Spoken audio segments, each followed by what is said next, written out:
Oke, Assalamualaikum warahmatullahi wabarakatuh. Nah, kita akan menyusun suatu kurikulum. Nah, tepatnya isi dari kurikulum yang ditugaskan kepada Bapak Ibu guru sekalian. Nah, diantaranya kita harus menyusun CP, TP, dan ATP. Apa itu CP? CP itu adalah capaian pembelajaran yang dulu dikenal sebagai KI, kompetensi inti. Terus TP tujuan pembelajaran, atau dulu disebutnya KD, kompetensi dasar. Sebelum modul ada ATP, alur tujuan pembelajaran. Habis itu baru ke modul ajar. Yang pertama kita akan membahas mengenai capaian pembelajaran terlebih dulu, atau CP ya. CP ini terbagi ke dalam dua kategori. Yang pertama ada CP secara keseluruhan atau umum, ada juga CP per elemen yang ini. Untuk yang umum yang ini ya, yang bentuknya deskripsi kayak gini, yang di atas tabel. Dari mana kita bisa mendapatkan CP umum ini? Kita bisa mencarinya di Google. Tinggal diketikkan saja, misalkan kita akan mencari CP Bahasa Indonesia kelas 1. Nah, nanti akan biasanya akan ada di paling atas ya, atau enggak kedua, ketiga gitu. Dibuka saja. Nah, tampilannya harus seperti ini, yang bertemakan biru merah, biru putih. Nah, di sini ada beberapa fase ya. Jadi kelas 1 dan kelas 2 itu dikategorikan sebagai fase A. Untuk yang kelas 3, 4 fase B, 5, 6 adalah fase C, dan seterusnya. Nah, kita akan mencari pelajaran bahasa Indonesia kelas 1 ya. Berarti kita buka yang fase A kelas 1. Nah, di sini adalah capaian umum. Ini CP ya. Capaian pembelajaran yang secara umum atau keseluruhan. Nah, ini. Nah, ini kita kopas aja ke dalam sini tadi. Itu untuk yang umum. Nah, ada juga yang CP per elemen ya. Nah, untuk bahasa Indonesia kelas 1, elemennya ada di sini tertera 4. Ada menyimak, membaca, berbicara, dan menulis. Nah, kita tuliskan di sini di bawah elemen. Nah, di sini elemen menyimak. Terus ada juga capaian pembelajarannya dari per elemen. Nah, ini dari mana kita dapatkan ini? Dari yang tadi. Kita tinggal buka saja di sini. Nah, ini tinggal kita kopas saja di sini. Terus elemen membaca kita kopas lagi dari sini, kita tulis kembali, terus copy lagi yang ini sesuai elemennya masing-masing. Nah, gitu. Untuk CP ini ya, untuk CP atau capaian pembelajaran, baik itu secara keseluruhan atau per elemen, ini sudah disediakan oleh dari pihak sana ya, dari pihak pusatnya sudah menyediakan CP. Jadi kita bukan membuat, tapi menyusun kembali, menyusun dari CP ini. Jadi kita membuat TP dan ATP diturunkan dari CP ini, diturunkan dari capaian pembelajaran. Jadi untuk CP kita hanya kopas-kopas saja tanpa ada edit sama sekali. Yang kedua, kita akan membahas pembuatan tujuan pembelajaran atau TP. Kita besarkan biar jelas. Nah, di sini ada elemen dan capaian pembelajaran. Ini yang tadi ya. Kita tinggal kopas saja elemennya menyimak, terus CP-nya ini. Terus di sini ada yang baru, yaitu kompetensi. Nah, pembuatan kompetensi ini kita menggunakan kata kerja operasional atau KKO ya. Di sini kita menggunakan kata mendengarkan, memahami, dan lain sebagainya. Dari mana kita mendapatkan kalimat ini? Yaitu dari capaian pembelajaran yang ini. Kita cari aja biasanya sampai titik. Nah, dari kata peserta didik. Nah, ini juga berarti yang keduanya ini. Yang pertamanya ini, yang keduanya ini. Untuk yang pertama, peserta didik mampu bersikap menjadi pendengar yang penuh perhatian. Jadi si siswa menjadi pendengar. Di sini kita kompetensinya berarti siswa menggunakan kata mendengarkan, KKO-nya mendengarkan. siswa mendengarkan tuturan yang berkaitan dengan tujuan berkomunikasi, seperti itu. Untuk tujuan pembelajaran, nah kita baru masuk ke pembuatan tujuan pembelajaran atau TP. Di sini saya menggunakan poin M.1.1 ini dari sini, dari menyimak, biar ya nggak apa-apa sih, biar apa aja. Soalnya dalam kurikulum merdeka, balik lagi, kita merdeka atau bebas membuat desain sendiri. Nah, yang pertama ada peserta didik mampu memahami definisi dari komunikasi.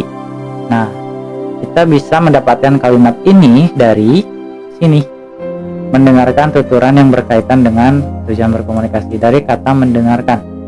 Awalnya dari siswa sebagai pendengar, kompetensinya siswa mendengarkan, dan akhirnya kita dapatkan TP-nya, siswa mampu memahami definisi dari komunikasi. Terus ini yang kedua, memahami pesan lisan dan informasi dari media. Nah ini ya, yang kedua, peserta didik menunjukkan minat pada tutoran yang dinilai memahami pesan lisan, mampu memahami pesan lisan. Nah, kita buat saja di sininya memahami pesan lisan dari informasi yang telah disediakan, seperti itu. Terus M1.2 ini yang keduanya, tujuannya adalah peserta didik mampu menanggapi pesan lisan.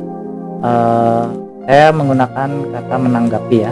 Di sini menanggapi karena ketika siswa sudah memahami, mereka mampu menanggapi, seperti itu.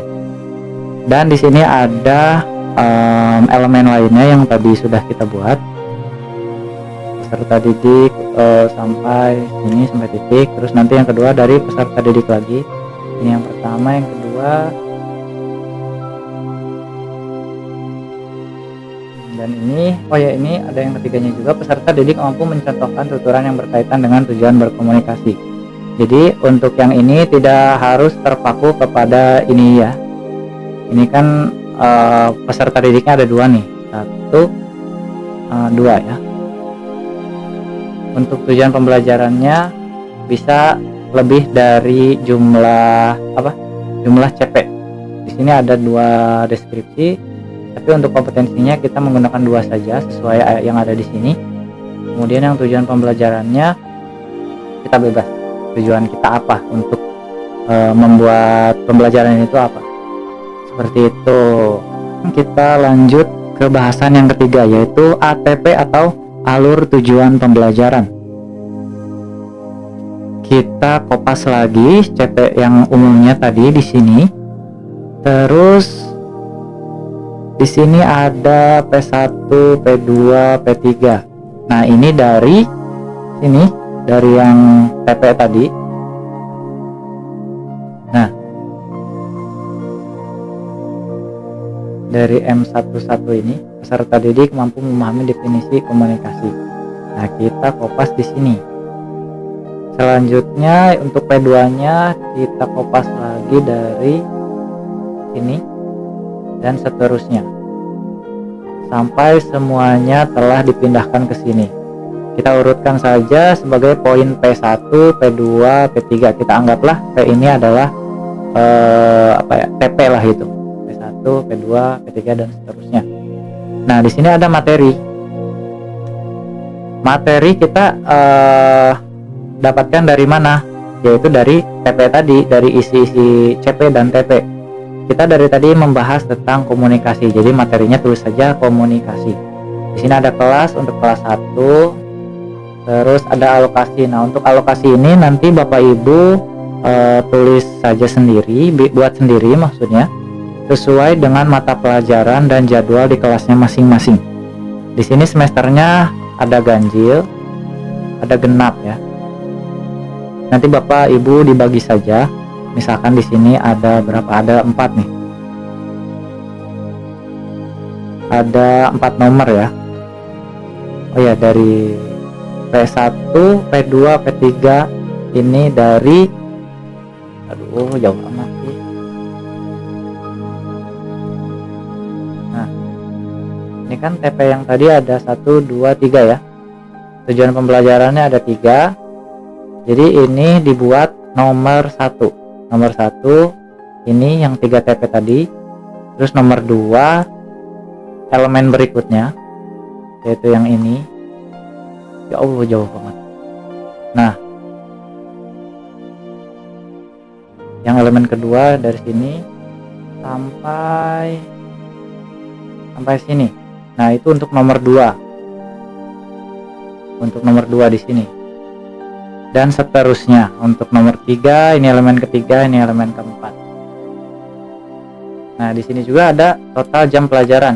Total jam pelajaran ini bisa didapat dari nanti saya cantumkan link ininya ya, untuk melihat total jam pelajarannya. Terus di sini ada asesmen. Asesmennya kita pakai formatif dan sumatif. Tulis saja di sini formatifnya apa? Tanya jawab seputar komunikasi. Sumatifnya apa? Tes tulis, PG, esai, rubrik. Modul ajar, tulis saja di sini MA atau modul ajar strip 1. Komunikasi sesuai dengan ini. Bikin simpel aja seperti itu. Ini juga diisi seperti tadi. Pokoknya ini ada semester ganjil dan genap ya. Kita hitung saja ada berapa nomor, 1, 2, 3, 4. Kan ada 4 nomor, jadi kita bagi 2 saja. Di sini semester ganjilnya adalah poin 1 dan 2, dan kita untuk semester genapnya di poin 3 dan 4, seperti itu. Yang selanjutnya kita akan samakan lagi ya untuk pembuatan modul ajar. Di sini saya sudah buatkan tabel contoh dari pelajaran bahasa Indonesia kelas 1 fase A. Di sini ada capaian pembelajaran fase. Maksudnya itu fase di sini CP yang tadi ya, yang umum atau CP secara keseluruhan. Kita paste aja di sini. Terus ada capaian pembelajaran per elemen. Nah, untuk 1 kali pertemuan ini, ini 1 kali pertemuan. Untuk pertemuannya, Bapak Ibu bisa gunakan lebih dari 1 kali pertemuan. Misalkan 1 sampai 4 pertemuan. Nah, nanti di sininya capaian pembelajarannya ada beberapa, misalkan 4 kali pertemuan ada 2 CP misalkan. Seperti itu. Kalau ini pertemuan ke-1 hanya 1 pertemuan, saya menggunakan CP-nya 1 saja. Untuk alokasi waktu ini disesuaikan saja sama jam pelajaran, jadwal di kelasnya masing-masing.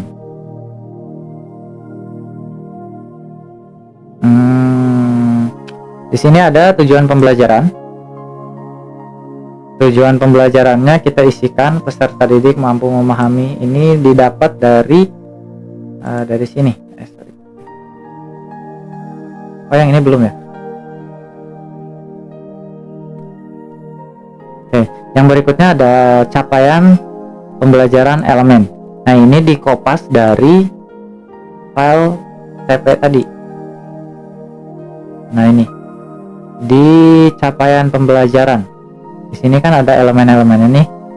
Kita pakai yang ini dulu karena pertemuan pertama dari atas nanti kita sampai bawah. Kita pakai yang ini dulu. Kita kopas di sini. Terus ada tujuan pembelajaran. Tujuan pembelajarannya kita kopas juga dari sini. Nah, ini peserta didik mampu memahami definisi dari komunikasi. Ini 1. Di sini saya menggunakan 2 tujuan pembelajaran. Kita kopas lagi dari yang tadi ya, yang di bawah ini ada ini. Jadi kita menggunakan 2. Saya maksudnya menggunakan 2. Nanti Bapak Ibu bebas mau menggunakan berapa sesuai pertemuan keberapanya gitu. Model pembelajaran tulis saja discovery learning. Target peserta didik di sini peserta didik reguler ya. Terus sarana dan prasarana ini udah samain aja kali ya, kayak gini. Tidak usah diedit dari sini sampai sini. Ini juga tidak usah. Terus kegiatan pembelajaran. Nah, di sini ada pendahuluan. Pendahuluannya saya kasih poin-poin seperti ini. KP 1 maksudnya kegiatan pembelajaran ya KP itu. Nah ini kayaknya gak usah diedit ya, gak usah diedit sampai sini. Hanya diedit pas yang ada kutip-kutipnya kayak gini nih. Guru memberikan pengetahuan pematik seputar tentang, misalkan kalau pelajaran PAI bisa tentang hadis atau apapun. Untuk bahasa Indonesia nih, tadi kita sedang membahas tentang komunikasi, jadi kita tulis komunikasi. Terus ada tadi kan kegiatan pendahuluan, ini ada kegiatan intinya. Guru membagi siswa, samakan saja ya, samakan saja. Pokoknya nanti kalau ada di sini ada materi apa, diganti saja dengan materi di pelajarannya masing-masing, entah itu agama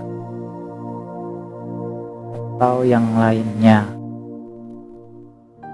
Nah, di sini ada ringkasan materi. Nah, ringkasan materi ini boleh dibedakan sesuai dengan pelajarannya masing-masing. Kalau di sini tadi kan kita membahas tentang komunikasi, percakapan tentang diri dan lingkungan, kita tulis saja seperti itu.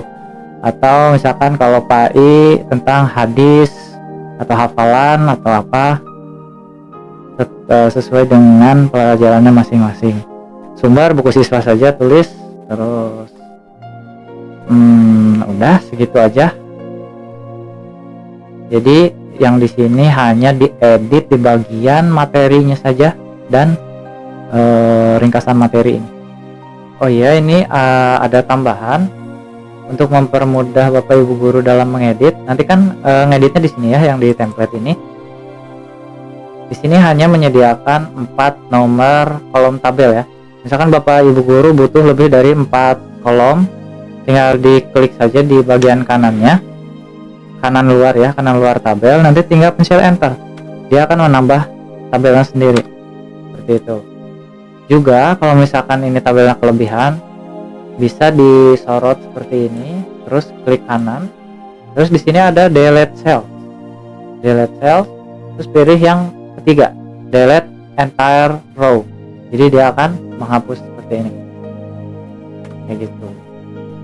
Mungkin sekian penyampaian tentang pembuatan CP, TP, APP, dan modul ajar.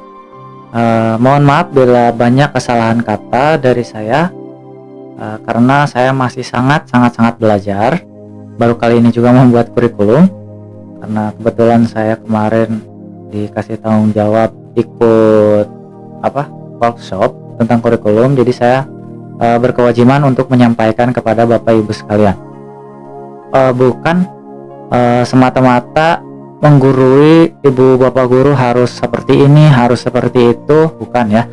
Maksud saya untuk menyamakan saja agar meskipun kurikulum merdeka ini kita dimerdekakan untuk membuat rancangan kita sendiri, namun agar terlihat rapi jika kita mengisi lampiran di kurikulum. Jadi untuk selebihnya mohon maaf, saya hanya ingin menyamakan saja agar rapi di kurikulum. Mungkin sekian, mohon maaf bila banyak kesalahan kata. Wassalamualaikum warahmatullahi wabarakatuh.